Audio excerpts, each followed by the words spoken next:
مين فينا دلوقتي ما بيحبش يستخدم تطبيقات الذكاء الاصطناعي أو المواقع بتاعته، لأنه بيسهل لك حاجات كتيرة جدا. وأنا النهاردة جايب لك موقع هيقدم لك ميزة جامدة جدا. السلام عليكم، أهلا بكم في حلقة جديدة وموضوع جديد. أتمنى تكون بخير وبأحسن حال ودايما مبسوط. يا ريت قبل ما نبدأ تعمل لايك وكومنت على الفيديو ده، وكمان تعمل لي متابعة. ويلا بينا نبدأ.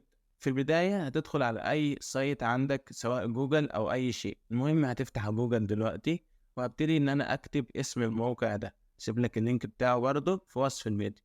طيب فكرة الموقع ده إيه؟ هتفتح الموقع وهتعمل تسجيل دخول بشكل سهل جدا. في البداية هيعرض عليك تختار كام حاجة كده. أنت بمجرد ما أنت هتبتدي تختار الحاجة اللي أنت عاوز تكتب عنها. فمثلا أنا مثلا عاوز أكتب في بلوج أو مدونة، او عاوز مثلا تكتب لموضوع فيديو، عاوز تكتب اي حاجة، فهو هيساعد. فتختار الحاجة اللي انت هتكتب فيها الموضوع بتاعك، وهو بس عشان تساعده في الموضوع تكتب له العنوان بتاعك. فمثلا انا جبت موضوع يكون مختلف شوية، اكون انا مثلا بدور عنه او اي شخص بيدور عنه.